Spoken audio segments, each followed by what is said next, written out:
श्रीशैलेशया पात्रं धीभक्त्यादिगुणार्णवं वन्दे मुनिं लक्ष्मीनाथसमारम्भां नाथयामनमध्यमाम् अस्मदाचार्यपर्यन्तां वन्दे गुरुपरम्परां यो नित्यमच्युतपदाम्बुजयुग्मरुक्मव्यामोत्तराणसुनाय मेने अस्मद्गुरो भगवतो सदयैकसिन्धोः रामानुजस्य चरणौ शरणं प्रपद्ये मातापिता युवतस्तनया विभूतिः सर्वं यदेव नियमेन वदन्वयानामाद्यस्य न कुलवतेरुकुलाभिरामम् श्रीमत्तदङ्गिरिवलं प्रणमामि मूर्धना भूतं धरस्य महदाह्वयपट्टनाथ श्रीभक्तिसारकुलशेखरयोगिवाहान् भक्ताङ्गिरेणुपरकालयतीन्द्रमिश्रान् श्रीमत्पराङ्कुतमुनिं प्रणतोऽस्मि नित्यम् तत्त्वेन यश्चिदति सदस्वभावः भोगापवर्गदुपाय गतिरुदारः सन्दर्शयन्विमीतपुराणरत्नं तस्मै नमो मुनिवराय पराशराय हंसै षड्भिः समाकीर्णम् अङ्गैर्वेदमिवापरम् पुराणं वैष्णवं जग्रे यस्तं वन्दे पराशरं व्यासं वसिष्ठनप्तारं शक्ते पौत्रमकल्मषं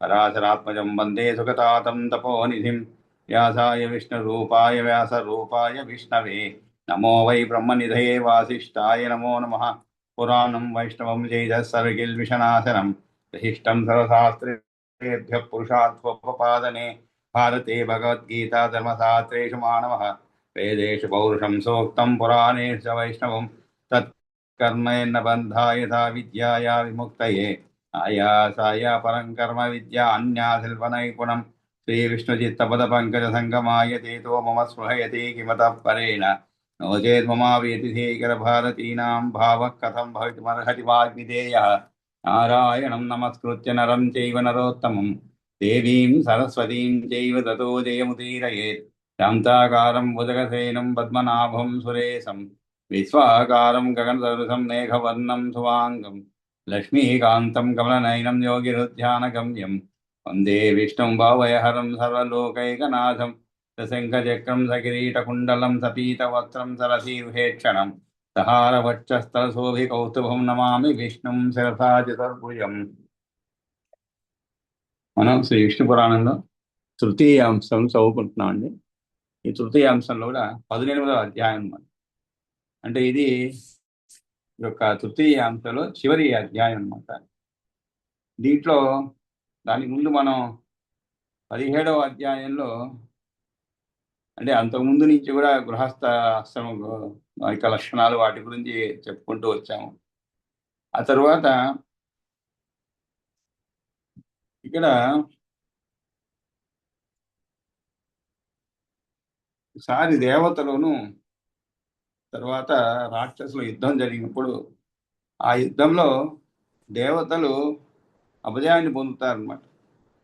పొంది వారందరూ కూడా క్షీరసాగరం ఉత్తర తీరానికి పోయి అక్కడ తపస్సు చేసుకుని ఉంటారన్నమాట. ఆ తపస్సు చేసుకునే క్రమంలో విష్ణు స్తుతి, ఆ తర్వాత విష్ణుమూర్తి ప్రత్యక్షమై ఏ విధంగా రాక్షసును జయించగలుగుతారు అనేటువంటి విషయాన్ని వాళ్ళకి ఒక రహస్యం చెప్తారన్నమాట. ఆ రహస్యం ప్రకారంగా ఒక మాయను సృష్టించి ఆ దానిని దేవతలతో పాటు పంపుతారన్నమాట. అప్పుడు ఆ మాయ దేవతలతో పాటు ప్రయాణించి ఆ నర్మదా తీరంలో మహానిష్టతో తపస్సు చేసినటువంటి మహాసులను చూడటం జరుగుతుందన్నమాట. ఇది మన అష్టాదశ అధ్యాయం అంటే 18వ అధ్యాయంలో ప్రారంభంలో అనమాట అది ఆ విషయం. ఆ తర్వాత ఏం జరుగుతుంది అనేది మనం ఈ యొక్క 18వ అధ్యాయంలో కొంతవరకు చదువుకున్నాము. ఒక 16 శ్లోకాల వరకు చదువుకున్నాం అనమాట. ఈ 16 శ్లోకాల్లో కూడా ముఖ్యంగా ఈ మాయామోహుడు దైత్యులు అంటే రాక్షసులను ఏ విధంగా మభ్యపెట్టి వారి వారి ధర్మం నుండి వారిని తప్పించడానికి ప్రయత్నం చేస్తారన్నమాట. ఎందుకంటే విష్ణుమూర్తి చెప్తారు, ఎవరైతే తమ యొక్క ధర్మాన్ని నుండి తప్పించబడతారో అటువంటి వారు నగ్నం నిలబడతారన్నమాట. ఆ నగ్నుడు అయినప్పుడు వాళ్ళని అంటే ధర్మం నుండి వైదొలిగిన వాళ్ళని సులభంగా జయించవచ్చు అనేటువంటి సారాంశం. కాబట్టి అప్పుడు దేవతలు యుద్ధం చేస్తే రాక్షసును ఖచ్చితంగా ఓడించగలుగుతారనే విషయాన్ని తెలిపినందువలన వాళ్ళని ఏ విధంగా మభ్యపెట్టి ఆ మాయామోహుడు దిగంబరుడై జుట్టు లేనివాడై నెమలి పింఛం ధరించిన వాడై అసురులతో మధురంగా ఇలా అంటారు. వాళ్ళ దగ్గరికి పోయి మాట్లాడతారు. ఏమనంటే, మీరంతా కూడా దైత్యపుత్రులారా, చెప్పండి దేనికోసం తపస్సు చేస్తున్నారని అడుగుతారు వాళ్ళని. ఈ తపస్సు అంతా కూడా పొందేటువంటి ఫలం ఈ లోకంలో సుఖం పొందడానిక లేదు పరలోకంలో అనుభవించడానిక అని అడుగుతారు అనమాట. అప్పుడు వారు, మహామతి, పరలోక ఫలం కోసమే మేము తపస్సు చేయడం ప్రారంభించాము, ఇంతకీ నీవు మాకు చెప్పాల్సింది ఏమిటి అని ప్రశ్నిస్తారన్నమాట. అప్పుడు ఆ మాయామోహుడు చెప్తారు వాళ్ళతో, అంత మాయామోహుడు ముక్తి కావాలని కోరుకునేవారు అయితే నా మాట పాటించండి అంటే వాళ్ళని దృష్టి మరల్చి వేరే మార్గంలో తీసుకుపోయే ప్రయత్నం అన్నమాట. నేను తెలిపే ధర్మం తెరిచి ఉన్న మోక్షద్వారం వంటిది, దీనిని ఆదరించండి, ఆచరించండి అని చెప్పి వారిని నెమ్మదిగా తన మాటల వైపు తిప్పుకుంటా అనమాట. అంతేకాదు వాళ్ళకి ఇది ధర్మం కాదు, ఇది ఇది ధర్మము, ఇది ధర్మం కాదు, ఇది సత్పదార్థము, ఇది సత్ కాదు, ఇది విముక్తినిస్తుంది, ఇది విముక్తినియ్యదు, ఈ విధంగా అనేకమైనటువంటి మాటలతో వాళ్ళని భ్రాంతివాదం వల్ల ఆ స్వధర్మం నుంచి తొలగిపోతారనమాట వాళ్ళు. ఆ తొలగిపోయిన తర్వాత జితేంద్రుడి మాయామోహుడు ఎర్రని వస్త్రాలు ధరించి మిగిలిన అసురుల వద్దకు వెళ్ళి మృదువుగా, సంక్షిప్తంగా, తీయగా ఇలా మాట్లాడారు. ఎందుకంటే ఆ ఉండేటువంటి దైత్యులందరిలో కూడా కొంతమందిని తన వైపు మరల్చుకుంటారు అనమాట, కొన్ని మాటలు చెప్పి. అదే మాటలు నమ్మి వారు ఇంకో కొంతమంది చేర్చుకోవటం, తన వైపు మరల్చుకోవటం, ఈ విధంగా జరుగుతుంది అనమాట. తర్వాత వారితో చెప్తారు, అసలు మీ కోరిక స్వర్గం కోసమా లేక మోక్షం కోసమా? ఈ పశుహింస ఉన్న దుష్టక్రియతో కూడా నీచ ధర్మాలు చాలు, నా బోధలు వినండి అని చెప్పి, ఇది విజ్ఞానమేమో, ఇది సర్వస్వం అని తెలుసుకోండి, నా మాటలు ఒకసారి ఆలోచించండి, పండితులైన వారే ఈ విషయం ఇలా చెప్పారు అని చెప్పి ఇంకా కూడా వారితో మాట్లాడటము, ఏ విధంగా వారి మనస్సులను మరల్చి వారి మనస్సుల్లో ఒక విషబీజాలన్నీ ధర్మం అంటే అనేటువంటి కొన్ని విషబీజాలు నాటి ఆ ధర్మాన్ని అధర్మంగా చూపెడతారు అనమాట, అధర్మాన్ని ధర్మంగా చూపెడతారు. హింసా ప్రవృత్తి ఏదైతే జరుగుతుందో, హింసా ప్రవృత్తి అంటే ఏమిటి? పశువులను యజ్ఞయాగాదుల్లో బలి ఇవ్వటము, అవన్నీ కూడా సరైనది కాదని చెప్పడము, ఈ విధంగా జరుగుతుందనమాట. ఇది మనం ఈ 17వ శ్లోకం నుంచి ఈ మిగిలినటువంటి విషయాలు తెలుసుకున్నది. కొంచెం పెద్ద అధ్యాయం అనమాట, 105 శ్లోకాలు, 105 శ్లోకాలు ఉన్నాయి, 104 ఉన్నాయి. కాబట్టి ఇంకా 2 రోజులు పడుతుంది అనమాట ఈ అధ్యాయం పూర్తయింది. కాబట్టి మనం ఈరోజు విష్ణు పురాణంలో తృతీయ అంశలో 18వ అధ్యాయంలో 17వ శ్లోకం నుంచి ప్రారంభిద్దాం. జగదేతదనాధారం భ్రాంతి జ్ఞానార్థ తత్పరం రాగాది దుష్టం అత్యర్థం భ్రామ్యతే భవ సంకటే. ఈ జగత్తుకు ఆధారం అంటే ఏమీ లేదు, అది భ్రాంతిజన్య జ్ఞానంతో కూడుకున్నట్టు అనమాట. అంతా భ్రాంతి అంటారు. మన తెలుగులోనే పాటలు ఉన్నాయన్నమాట, చాలా పాటలు ఉన్నాయి ప్రపంచ దీని గురించి. చాలా సులభంగా తెలుగువాడు చిన్న పాటలోనే మొత్తం వేదాంతం అంతా చెప్పేస్తాడు. సంసారం అంటే ఏమిటి, ఈ జగత్ అంటే ఏమిటి, అన్నీ కూడా అనమాట. జగమే మాయ అని ఒక పాట, జగమే మాయ అని. ఆ పాటలో మొత్తము అంత చిన్న పాటలోనే ఇదంతా కూడా మిథ్య అనేటువంటి విషయాన్ని తెలుపుతారు అనమాట. ఆ విధంగా ఇతను కూడా ఇది భ్రాంతిజన్య జ్ఞానంతో కూడుకున్నటువంటిది, జగదేతద్ అనాధారం. అనాధారం అని అంటే మాధ్యమికిని, బౌద్ధుల్లో ఇతరొకడు సర్వశూన్యవాది అనమాట. శూన్యఖ్యాది పక్షోతిది భ్రాంతి జ్ఞానము, దాని అర్థం తత్పరం దాని అందే ఉన్నది. అంటే భ్రాంతి అంటే ఏమిటి? అంతా కూడా నీవు, నీ పిల్లలు, నీవు, నీ భార్య, నీ భర్త, ఇవన్నీ కూడా ఒక భ్రాంతి అన్నమాట. అంతా కొంతకాలం ఉంటుంది ఈ మాయ అంతా. ఆ తర్వాత ఎవరికి వాళ్ళు విడిపోతూ ఉంటారు అనమాట. ఏదో కలుస్తారు, ఏదో మళ్ళీ కొంతకాలం ఉంటారు, మళ్ళీ విడిపోతూ ఉంటారు. ఈ విధంగా అంతా భ్రాంతి. దీని గురించి మనం తపన పడుతూ ఉంటాం అనమాట. ఉదయం లేచినప్పటి నుంచి తపన పడుతూ ఉంటాం, మన పిల్లల కోసం, మన సంసారం కోసం, మన మిత్రుల కోసం, అంతా కూడా విడిపోయేటువంటి వాళ్ళే. కాకపోతే ఏంటంటే ఈ కలిసి ఉన్న కొన్నాళ్ళు ఏదో సుఖం అనేటువంటి అనుభవం, ఆనందంతో ఉంటాం మనం. ఇదే సుఖం అనుకొని ఆనందంగా గడిపేందుకు ప్రయత్నిస్తాం అనమాట. కాబట్టి ఈ అర్థాన్వేషణ తత్పరమైనది.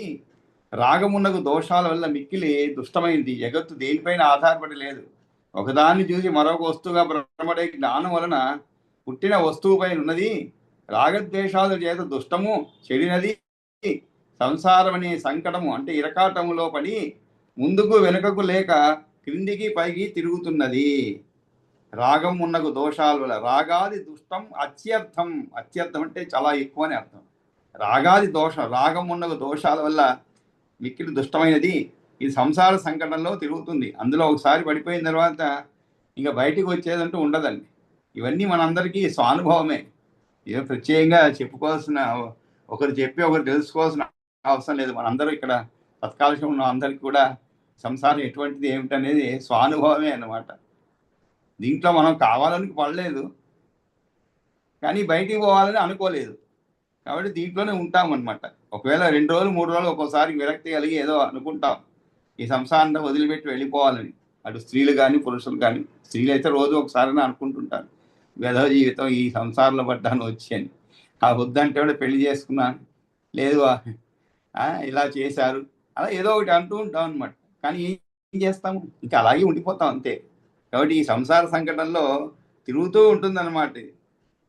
ఏవం బుద్ధ్యత బుద్ధ్యత్వం అని ఆ మాయామోహుడు అంటూ, తెలుసుకోండి. ఏవం బుద్ధ్యత బుద్ధ్యత్వం తెలుసుకోండి, బుద్ధ్యదేవం అతీరియన్ అని తెలుసుకోండి అని ఎక్కువ సార్లు పలుకుతూ, తెలుసుకోండి తెలుసుకోండి తెలుసుకోండి అని ఎక్కువ సార్లు పలుకుతూ, ఏవం బుద్ధ్యత బుద్ధ్యత్వం బుద్ధ్యత ఏవం అతీరియన్, ఏవం ఇది ఈరియన్, ఏవం ఇది ఈరియన్ అంటే ఈ విధంగా పలుకుతూ, మాయామోహ సదైతేయాన్ ధర్మత్యాజ నిజం అంటే ఏమిటి, ధర్మం అత్యాజయత్ నిజం. నిజం అంటే తమ అని అర్థం అండి, తమ అని అర్థం. ధర్మం అత్యాజయత్ అంటే ఏమిటి, విడిచేట్లుగా చేశాడనమాట. అంటే ఆ మాయామోహుడు తెలుసుకోండి అని చెప్పి ఎక్కువ సార్లు పలుకుతూ ఆ అసురును స్వధర్మం విడిచేటట్టు చేశాడనమాట. కాబట్టి ఈ విధంగా ఏవం బుద్ధ్యత అని పునరుక్తి అంటే ఏమిటి, చెప్పిన దాన్ని మళ్ళీ చెప్పడం అంటే బౌద్ధ నిర్వచనం వారు పరాశరుడు చెప్తున్నాడు, ఈ విధంగా తెలుసుకోండి బుద్ధ్యత అని చెప్తూ మాయామోహుడు ఆ దైత్యులను తమ ధర్మాన్ని వదులుకునేట్లు చేశాడనమాట. ఆ తర్వాత నానా ప్రకార వచనం సతేషాం యుక్తియోజితం తథా తదా తద్ధర్మం తత్యజుస్తే యథా యథా. ఈ విధంగా అతడు అనేక విధాల బోధనలతో నానా ప్రకార వచనం సతేషాం, తేషాం అంటే వారికి, నానా ప్రకార వచనం అది కూడా అంటే యుక్తులతో కూడా పలు రకాల మాటలు చెప్తూ వచ్చాడనమాట. అప్పుడు మాయామోహుడు దానితో అసురులందరూ కూడా యుక్తి వచనాలతో వారు ఎలా ధర్మం విడిచిపెడతారో అలా తథా చ అంటే ఆయా విధంగా, ఏ విధంగా, యథా యథా తత్యజుహు అంటే ఏమిటి, వదిలిపెడతారు. అంటే వాళ్ళు వదిలిపెట్టి ఏ విధంగా వదిలిపెడతారో ఆ విధంగా వలికాడన్నమాట. అంటే ఏదైనా అంతే కదండి, మనం ఎవరిదైనా మార్చాలనుకున్నప్పుడు దానికి అనుగుణంగా చెప్తూ ఉంటాం మాటలు అనమాట. అంటే మనం చెప్తూ ఉంటే ఇక నెమ్మదిగా వాళ్ళు మారిపోతూ ఉండాలన్నమాట. ఆ విధంగా చెప్తుంటాం మాయ మాటలు అనమాట. కాబట్టి అదే విధంగానే యుక్తి వచనాలతో వారు ఎలా ధర్మం విడిచిపెడతారో నానా ప్రకార వచనం సతేషాం యుక్తి యోజితం తథా తద్ధర్మం త్యజ్యజుహూతి యథా యథా. కాబట్టి వాళ్ళు కూడా పాపం చాలా ఈయన బుట్టలో పడిపోయారు, ఈయన తీసిన గోతిలో పడిపోయారు అనమాట. కాబట్టి వాళ్ళందరూ కూడా అసలు విషయం తెలియదు వాళ్ళకి, ఎవరితను ఏమిటి, ఎందుకు ఇలా చేస్తున్నాడు ఏమిటి అనేది ఎప్పుడూ ఆలోచించలేదు అనమాట. కాకపోతే ఆయన చెప్పిన మాటలన్నీ విన్నారు. అప్పుడు తే అపి అన్యేషాం తథైవ ఊచు అన్యే తథా ఉదితాహ. ఇంకా ఏమిటి, వారు కూడా మిగిలిన వారికి అలాగే చెప్పారు. తే అపి అన్యేషాం తథైవ ఊచు అన్యే తథా ఉదితాహ. అన్యే తథా, అన్యేహి అంటే ఇతరుల చేత. అంటే ఏమిటి, ఏదో ఒక మత ప్రచారం అనుకోండి, ఉదాహరణకి మత ప్రచారం ఎలా చేస్తుంటారండి, వస్తారు వచ్చి ఒక కాలనీలో, అంటే మత ప్రచారం అంటే ఏదైనా అనుకోండి, మన ప్రచారం కూడా అలాగే చేసుకుంటాము. కాకపోతే ఏంటంటే మనం అంత అగ్రెసివ్ అంటాం, అలా ఉంటాం మనం ఎలాగంటే మన మతంలోకి రమ్మని చెప్పి ఎప్పుడు మనం ఎవరిని ఆహ్వానించే దాఖలాలు లేవు. హిందూ మతంలోకి రండి అని ప్రత్యేకంగా పిలవడం ఉండదు, వారుగా ఇష్టపడి రావటమే. కాకపోతే మన నుంచి చాలా మంది వెళ్ళిపోయే వాళ్ళు ఉంటారు, కానీ వెళ్ళిన తర్వాత మళ్ళీ తిరిగి వచ్చేవాళ్ళు ఉన్నారనమాట. కాబట్టి ఈ విధంగా మత ప్రచారం ఎలా చేస్తారు, కొంతమంది పిలుచుకొస్తారు అనమాట, వచ్చి వాళ్ళని మభ్య పెడతారు, నీకు అది ఇస్తాము ఇది ఇస్తాము. లేదు, ఇప్పుడు హిందూ ధర్మం అనేది చాలా నికృష్టమైనటువంటి ధర్మం, అది అసలు ఏమీ లేదు దాంట్లో, నీకు దీంట్లో అన్నీ ఉన్నాయి, నీకు అన్నీ ఇస్తాము, ముఖ్యంగా అన్నీ ఇస్తామండి, అన్నీ ఉన్నాయి కాదు, నీకు అన్నీ ఇస్తాము అని చెప్పినందువల్ల మభ్య పెడతారు అనమాట. అక్కడ పోయిన తర్వాత తెలుస్తుంది అసలు కష్టాలన్నీ కూడా. ఆ 10 మందికి చెప్పిన తర్వాత ఏమవుతుంది, ఆ 10 మంది కూడా ఇంకో 10 మందికి చెప్తారు. ఈ విధంగా నెమ్మదిగా మార్పు అనేది ఏర్పడుతూ ఉంటుంది అన్నమాట మొత్తం. అదేవిధంగానే ఇక్కడ వారు కూడా మిగిలిన వారికి అలాగే చెప్పారు. తేనపి అన్యేషాం అంటే ఇతరులకు, తథైవ ఊచు అలాగే చెప్పారు. అన్యే తథా ఉదిత, ఇంకా మిగిలిన కొంతమంది కూడా ఆ విధంగానే చెప్పబడ్డారు. మైత్రేయ తత్యజు ధర్మం, ఆ విధంగా తత్యజు అంటే వదిలిపెట్టారు ధర్మాన్ని. వేద స్మృతి ఉదితం పరం, పరం అంటే చాలా గొప్పదైనటువంటి, అందరూ కూడా వేదాల్లోనూ స్మృతుల్లోనూ చెప్పబడిన పరమధర్మాన్ని విడిచివేశారు అనమాట. పరం అంటే పరమధర్మాన్ని విడిచివేశారు. ఏ అపి అన్యేషాం తథైవ ఊచు అన్యే అన్యే తథా ఉదితా మైత్రేయ తత్యజు ధర్మం వేద స్మృతి ఉదితం పరం. ఆ విధంగా ఒకరొకరు చెప్పుకుంటూ ఆ మాయామోహుడు మరింతగా మోహాన్ని పెంచదలుచుకున్నవాడై ఇతరులే దైత్యులు వేర్వేరు పాషండ ధర్మాన్ని ప్రచారం చేస్తూ చెవులకి ఇంపుగా మాట్లాడుతూ అన్యానపి అన్య పాషండ ప్రకారై ఈ రీతిగా మాయామోహుడు మిక్కిలి మోహాన్ని కలిగిస్తూ పాషండ ప్రకారై బహుభి ద్విజ, బహుభి అంటే అనేకమైనటువంటి, బహు పాషండ అంటే ఏమిటి? వేద బాహ్యం అని అర్థం. భాష్యం కాదండి, వేద భాష్యం కాదు, వేద బాహ్యం. బాహ్యం అంటే బయట అని అర్థం. అంటే వేదాలకు సంబంధించి కాకుండా బయట మిగిలిన దైత్యులను కూడా మోహింపజేశాడు. దైతేయాన్ మోహయామాస మాయామోహో అతి మోహకృత్ అంటే ఆ విధంగా చాలా మిక్కిలి మోహాన్ని కలిగిస్తూ అంటే ఏమిటి? దానిపైన ఎనలేనటువంటి అనురాగం. మోహం అంటే ఎక్కువ అని అర్థం అండి. ఎక్కువ అనురాగం, ఎక్కువ ప్రీతి కలగడం మోహం అంటాం. మన పిల్లల మనకి మోహం ఉండకూడదు, భార్యాభర్తల మధ్యలో మోహాలు ఉండకూడదు, ప్రేమలు ఉండాలి. కానీ మోహం ఉంటే ఏమవుతుందంటే అది అనేక ఉపద్రవాలు దారి తీస్తుంది. ఎక్కడైతే మోహం ఉంటుందో అక్కడ స్వార్థం ఏర్పడుతుంది అనమాట. ఎక్కువగా మోహం ఉంటాయి. ఆ స్వార్థం వల్ల కొన్ని తీవ్రమైన పరిణామాలు ఉంటూ ఉంటాయి అన్నమాట. ఏ వస్తువు పైన కూడా, ఒక మనుషుల మధ్య కాదండి, ఏ వస్తువు పైన ఒక మోహం ఏర్పడింది అనుకోండి, ఆ వస్తువు దొరక్కపోతే చాలా ఇబ్బంది పడతాం అనమాట. కాబట్టి ఏ వస్తువు పైన కూడా, ఏ మనుషుల పైన కూడా, ఏ ప్రాణుల పైన కూడా మోహం అంటూ ఉండకూడదు. మోహం అంటే చాలా ఎక్కువైన అర్థం, ఎక్కువైనటువంటి ప్రేమ అన్నమాట. అది ఉండకూడదు. అది లేకుండా కూడా జీవించగలగాలి, అలా ఉండాలి. అంతేగాని అది లేకపోతే జీవనం లేదనుకునే అనే విధంగా ఉండకూడదు అనమాట. ఇది ముఖ్యంగా ఇప్పుడు యువతలో అదే కనబడుతుంది. ఆ మోహమే ఎక్కువైపోయింది అనమాట. అందుకని చూస్తూ ఉంటాం. ఇంకా అది లేకపోతే లేదు, జీవితం లేదు. వస్తువు కానీ లేదు, మనుషులు కానీ, ముఖ్యంగా స్త్రీ పురుషుల మధ్యలో ఇటువంటి మోహాలు ఎక్కువైపోయి మంచి చెడు ఆలోచించకుండా తీవ్రమైన దురదృష్టమైనటువంటి అవాంఛనీయమైనటువంటి సంఘటనలు చాలా జరుగుతున్నాయి అన్నమాట. అవన్నీ కారణాలు ఈ మోహమే. మోహం వల్లనే అనమాట. ఎక్కడెక్కడో ఉన్నత పదవుల్లో ఉన్న వాళ్ళు కూడా ఈ మోహంతో పతనావస్థని చేరుకుంటున్నారు. ఇంకా చాలా లోపలికి పోకూడదు, మనం పై అర్థమయ్యేలా చేసుకోవాలంతే. ఆ తర్వాత అన్యాన్ పాషండ ప్రకారై బహుభి ద్విజ దైతేయాన్ మోహయామాస మాయామోహో అతిమోహకృత్ స్వల్పైనవి కాలేన. అసలు ఈ విధంగా మరి ఏమవుతుందండి? ఒకరినొకరు చెప్పుకుంటూ పోతే కొంతకాలంలో ఏమవుతుంది? స్వల్పేన ఏవ హి కాలేన. స్వల్పేన అంటే ఏమిటి? తక్కువ. అతి తక్కువ కాలంలోనే మాయామోహేన తే అసురాహ, ఆ మాయామోహునితే మోహం పొందిన వారై మోహితాహ త్యజ్యజు సర్వాం త్రయీ మార్గ ఆశ్రితాం కథాం. కాబట్టి ఆ మాయామోహితో మోహం పొందిన వారి వేదత్రయ మార్గానికి చెందిన సర్వవచనాలను కూడా బహిష్కరించారన్నమాట. త్రయీ మార్గ ఆశ్రితాం కథాం మోహితాహ తత్యజు. ఆ విధంగా త్రయీ మార్గానికి చెందిన ముచ్చట్లను కూడా మానుకున్నారన్నమాట పూర్తిగా. అంటే ఏమిటి? వేద సంబంధమైన మాటలే వదిలేశారు పూర్తిగా. ఇది జరుగుతూ ఉంటుంది మరి. అంటే వేరే విషయం పైన మనకి మనసు లాగినప్పుడు అసలు విషయాన్ని వదిలిపెడతాం కదండి. అసలు విషయాన్ని వదిలిపెడతాం అనమాట. ఇంకా దాని గురించి మాట్లాడుతూ ఉంటాం. ఇంక అదే జీవితం అయిపోతుంది అన్నమాట. ఆ విధంగా సర్వవచనాలను కూడా బహిష్కరించారు. కేచిత్ వినిందాం వేదానం. ఈ క్రమంలో కొంతమంది ఏం చేశారు? కేచిత్ వినిందాం వేదానం, వేదాలను నిందించారు కొందరు. దేవానాం అపరే ద్విజ, మరికొందరు ఏం చేశారు? దేవతలను దూషించారు. వేదాలనే కాదు, దేవతలను కూడా దూషించారు. ఇప్పుడు అదే జరుగుతుంది.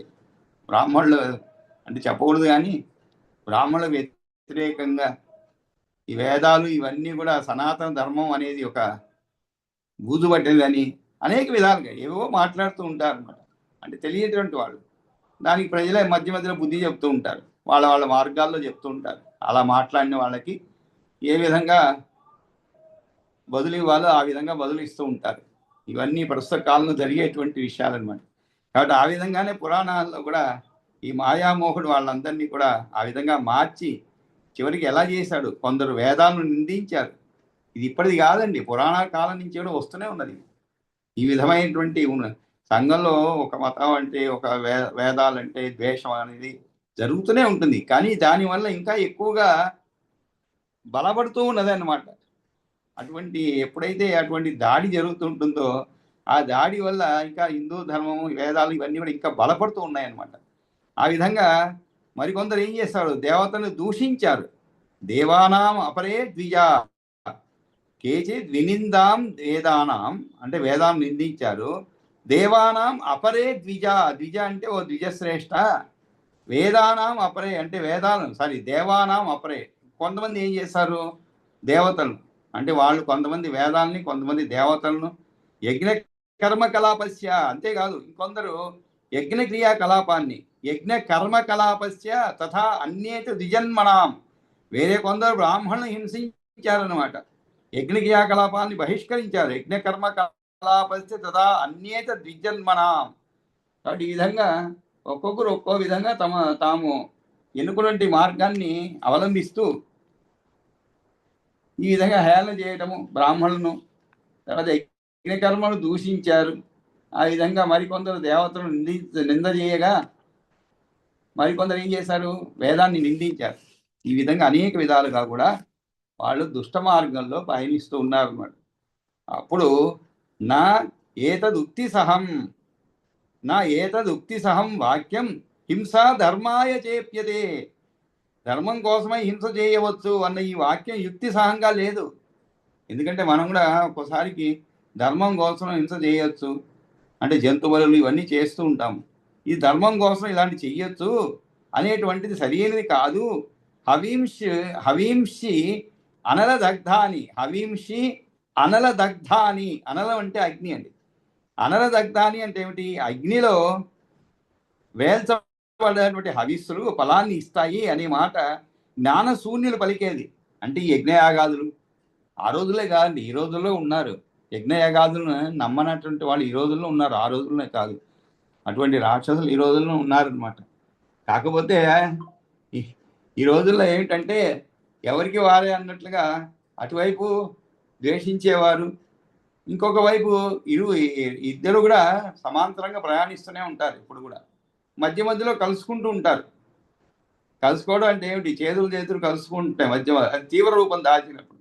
లేదు అంటే పక్కన వాళ్ళు ఇంకొక వీళ్ళు చెప్తూనే ఉంటారన్నమాట. కాబట్టి అనేక యజ్ఞాల ద్వారా ధర్మం కోసమై హింస చేయవచ్చు. నా ఏదో ఉక్తి సహం, ఉక్తి సహం అంటే ఏమిటి, సరైనది కాదు అని అర్థం. ఏమిటి వాక్యం, హింస ధర్మాయ చ ఈష్యతే, హింస అనేది ధర్మాయ ఈష్యతే అంటే ఏమిటి, ధర్మం కోసం హింస చేయవచ్చు అన్న ఈ వాక్యం యుక్తి సహంగా లేదు. హవింషి అనలదగ్ధాని, హవింషి అనలదగ్ధాని ఫలాయేత అర్భక ఉదితం. అర్భక ఉదితం అంటే ఏమిటి, అర్భకుడు అంటే ఎవరు, జ్ఞానశూన్యుడు. అర్భక ఉదితం అంటే ఏమిటి, జ్ఞానం లేనటువంటి వాళ్ళు చెప్పినటువంటి మాటలు ఇవన్నీ కూడా. అర్భక ఉదితం ఫలాయ ఏతి, ఫలాయ ఇది అర్భక ఉదితం అంటే ఈ మాటలన్నీ కూడా అర్భకుల చేత చెప్పబడింది, జ్ఞానం లేనటువంటి వాళ్ళ చేత చెప్పబడింది, అజ్ఞానుల చేత చెప్పబడింది. అంతేకాదు యజ్ఞైర్ అనేకైర్ దేవత్వం అవాప ఇంద్రేణ భుజ్యతే, అనేక యజ్ఞాల ద్వారా దేవత్వాన్ని పొందిన ఇంద్రుడు జమ్మి మున్నగు సమిధలు తింటే, అంటే కొన్ని సందర్భాల్లో ఆ దేవతలు కూడా ఎవరైతే ఇంద్రత్వాన్ని పొందారో ఆయన కూడా జమ్మి మున్నగు సమిధలు తింటే అప్పుడు ఆ పుల్లల కన్నా కోమలాలైన ఆకులు తినే పశువే శ్రేష్టమైనది కదా. శమ్యాది ఎది చే కాష్టం తద్వరం పత్రభృక్ పశు, పత్రభుక్, భుక్ అంటే తినేటువంటి వాడని అర్థం. అంటే ఇది ఏంటంటే ఇంద్రుడు ఏదో ఒక సందర్భంలో శాపము చేత ఈ విధంగా జమ్మి ఉన్న సమిధలు తిన్నారు. ఎటువంటి ఇంద్రుడు, అది కూడా యజ్ఞాల ద్వారా దేవత్వాన్ని పొందిన ఇంద్రుడు అది కూడా. మరి అటువంటప్పుడు ఇంద్రుడు ఆ విధంగా చేసినప్పుడు అతని కంటే కూడా ఆ జమ్మి ఉన్న సమిధలు తినేవాడి కంటే కూడా ఆ పుల్లల కన్నా కోమలాలైనటువంటి ఆకులను తినే పశువే శ్రేష్టమైనది కదా, ఆకులను తినే పశువే శ్రేష్టమైనది కదా. అంటే ఏమిటి, ఇవన్నీ కూడా వాళ్ళని మనసును మార్చేదన్నమాట. కాబట్టి ఇక్కడ సమ్యాది అంటే సమిధల రూపంలో ఉన్న కట్టెలు. అగ్నిలో సారీ నైతదుక్తి సహం వాక్యం అర్భకోదితం అంటే నిందల్ని కుతర్కములతో కూడిన వాటిని ఎత్తి చూపుతున్నాడు అనమాట. నైతద్ ఇతి అంటే హింసాపరులను పీడించడం ధర్మం కొరకు అనే ఏ మాట ఉన్నదో అగ్ని సోమియం పశుమాలభేత అంటే అగ్నికి సోములకు చెందిన యాగంలో పశువును వారికి ప్రీతిగా బలి ఇవ్వాలను ఇత్యాది రూపంలో ఉన్నటువంటివి యుక్తులను తట్టుకొని నిలవలేవు. ఎందువల్ల అనగా మాహింస్య సర్వభూతాన్ని సర్వభూతములను ప్రాణులను హింస పెట్టకూడదు అని వేదం చెప్పినందున యజ్ఞంలో అయినా పశుహింస అంగీకరింపదది కాదు చేష్యతే అని పాడుతుంది. అంటే ఏమిటి? ఒకవైపు ఏమో పశువులను హింసించకూడదని చెప్తున్నారు, మరి అగ్ని సోమియం పశుమాలభేత అంటే ఏమిటి? అగ్నికి సోములకు చెందిన యాగంలో పశువును ప్రీతిగా బలి ఇవ్వాలని చెప్పండి. ఈ రెండు కూడా పరస్పర విరుద్ధమైనటువంటిది అనమాట. కాబట్టి ఇవి అంగీకరించదగినది కాదు. ధర్మం సంపాదించడం కోసం యజ్ఞాదుల్లో పశువధ చేయడం అంగీకరింపబడుతున్నది అన్న మాటను మేము ఒప్పుకోను. అగ్నిలో సమర్పింపబడిన ఆవిస్సులు కాలిపోతున్నవే తప్ప పుణ్యబలాన్ని ఇస్తున్నవి అని పలకడం చిన్నపిల్లల మాటతో సమానమైనది. అంతేకాదు సమ్యాది అంటే సమిధల రూపంలో ఉన్న కట్టెలు అగ్నిలో ఆహుతి చేయబడితే ఇంద్రుడు దాన్ని తింటున్నాడు అనమాట. అట్లయినప్పుడు ఇంద్రుని కన్నా పశువు మేక ఆయన కన్నా మేలైనటువంటిది.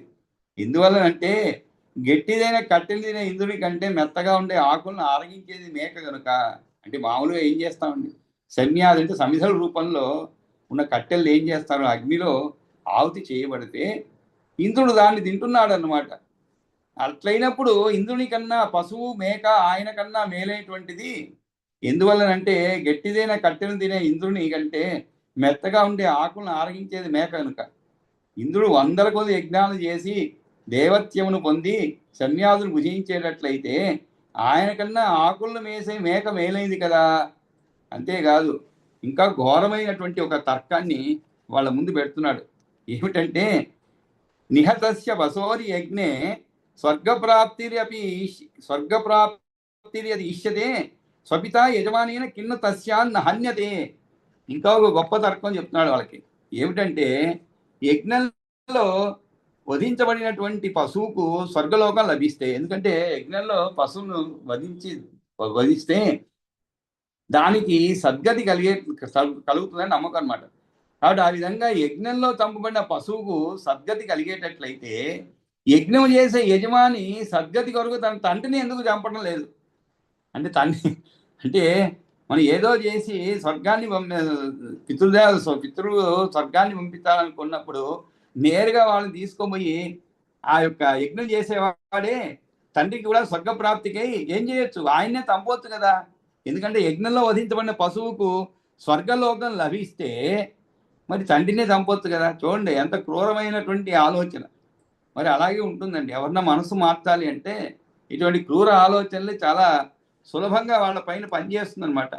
కాబట్టి ఈ విధంగా తృప్తయే నిహతస్య పశోరి యజ్ఞే స్వర్గప్రాప్తి అది ఇష్యతే స్వర్గప్రాప్తి కనుక పొందినట్లయితే ఏది యజ్ఞంలో వధించే పశువుకు స్వపిత అంటే తన తండ్రి యజమానైన కిన్ను తస్మాన్ హన్యతే. యజ్ఞం చేసేవాడు యజమానైన అంటే ఇక్కడ యజ్ఞం చేసేవాడు అర్థం. యజ్ఞం చేసేవాడు తండ్రికి కూడా స్వర్గప్రాప్తికై ఆయనే చంపవచ్చు కదా. పశువులను ఎందుకు చంపడం?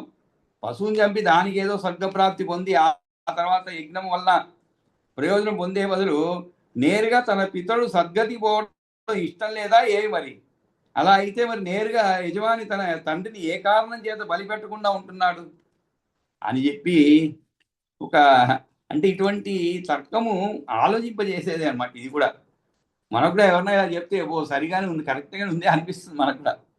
కానీ ఆ క్షణంలో మళ్ళా కొంచెం దాంట్లో ఇంకా లోతుగా దాంట్లో ఉండేటువంటి విషయాలు అర్థం చేసుకోగలిగితే అప్పుడు మనకి అర్థమవుతుందండి ఇవన్నీ కూడా ఈ ఆచారాలు ఇవన్నీ కూడా వ్యవహారాలు ఎందుకు పెట్టారనేటువంటిది నెమ్మదిగా అర్థమవుతుంది.